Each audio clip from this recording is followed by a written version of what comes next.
जो मैं कहता हूं वो मैं करता हूं और जो मैं नहीं कहता हूं वो साला डेफिनेटली करता हूं। তবে পুতিন বইলা কইয়াই করে।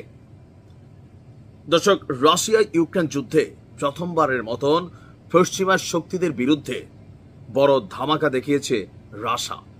এই প্রথমবারের মতন রাশিয়া আপনার তাদের যে ওয়ার্নিং লিস্টে থাকা অবন্ধুসুলভ রাষ্ট্রের মধ্যে আমেরিকার পর যে রাষ্ট্রটার নাম সেটা হচ্ছে যুক্তরাজ্য। বলছিলাম যে প্রায় থামতে যাওয়া একটা যুদ্ধকে আবার যারা পুনর্জীবিত করেছে সেটা হচ্ছে যুক্তরাজ্য। 1 লক্ষ ড্রোন ইউক্রেনকে দিচ্ছে। কয়েকদিন আগে ইউক্রেন যেই মেশিনারিজ গুলো দিয়া, যে ড্রোন গুলো দিয়া, ক্ষেপণাস্ত্র দিয়া রাশিয়ার রাজধানী মস্কোতে হামলা চালিয়েছে সেগুলো কিন্তু এই যুক্তরাজ্যেরই দেওয়া। সুতরাং রিয়াকশন তো ভাই আসবে। পুতিন বলছিল যে দেখো আমরা কিন্তু পাল্টা জবাব দিব, আর এবার জবাবটা কোথায় দিয়েছে? ইউক্রেনের মধ্যে যুক্তরাজ্যের একটা ভিসা অফিস, মানে কি বলা হয় এটাকে, ধরেন মানে যেখান থেকে ভিসা টিসা প্রসেসিং করা হয়, ইউক্রেনের যে এম্বাসি আছে যুক্তরাজ্যের, সেই এম্বাসিকে উড়িয়ে দিয়েছে রাশিয়ার। এই জুড়ে ব্যাপক শোলগোল তোলপাড় চলছে। ইউক্রেনের কিয়েভে ব্রিটিশ একটি ভিসা সেন্টারে ড্রোন হামলা চালিয়েছে রাশিয়া। আর এই হামলা চালানোর পর আপনার ব্রিটিশ দৈনিক দ্য টেলিগ্রাফের এক প্রতিবেদন বলছে হামলায় অন্তত 3 জন নিহত এবং 13 জন আহত হয়েছে। রাশিয়া আজকে ঐতিহাসিক আরো একটা হামলা পরিচালনা করেছে। একসঙ্গে 315টি ড্রোন, 7টি ক্রুজ ক্ষেপণাস্ত্র দিয়ে ইউক্রেনের বিভিন্ন স্থানে হামলা চালায়। তবে এই প্রথমবারের মতন যুক্তরাজ্যের কোনো প্রতিষ্ঠানকে টার্গেট করল রাশিয়া।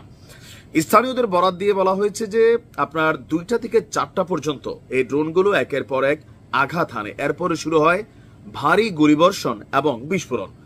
হামলার লক্ষ্যবস্তুর মধ্যে সিগমা বিজনেস সেন্টার নামের একটি ভবন এবং যুক্তরাজ্যের ভিসা সেন্টার, তারপর হচ্ছে আশেপাশে বেশ কিছু ভবনকে গুড়িয়ে দেওয়া হয়েছে।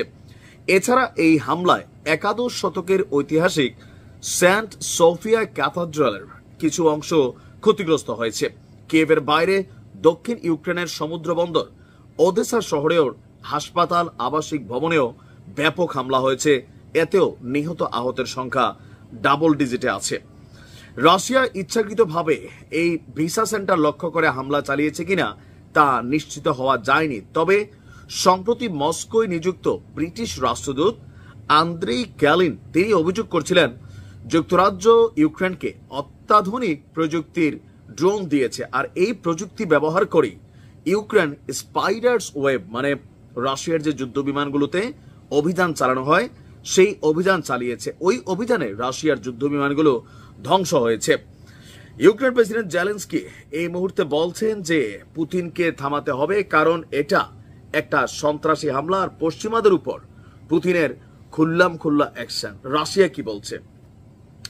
ঘটনা ঘটানোর পর রাশিয়া এটার দায়ভার বা স্বীকারোক্তি সহজে দিচ্ছে না। রাশিয়া বলছে যে দেখো ऐसे बारे बारे देशों में छोटे छोटे बातें होती है, আমরা অভিযান চালাইছি, সেখানে যুক্তরাজ্যের ভিসা সেন্টার আসিল না কি আসিল ওইটা আমরা দেখি নাই, আমাদের কাছে তথ্য ছিল সন্ত্রাসী হামলা হয়েছে, সেটার পাল্টা জবাব আমরা দিয়েছি।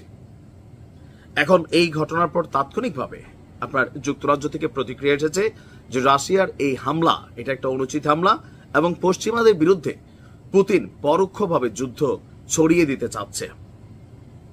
পুতিন বলছিল যে দেখো যুক্তরাজ্য, আমি লাগতে চাই না, কিন্তু আমার উপরে তোমরা যদি কোনো গুটিবাজি করো তাহলে আমার নিশানার মধ্যে থাকা তোমাদের দেশের বাহিরে যেই প্রতিষ্ঠানগুলো আছে সেগুলোকে কিন্তু একটা একটা করে বাতাস উড়াই দিব। পুতিন কাকু কথা রাখছে, খেলা আরো হবে। ভালো থাকুন।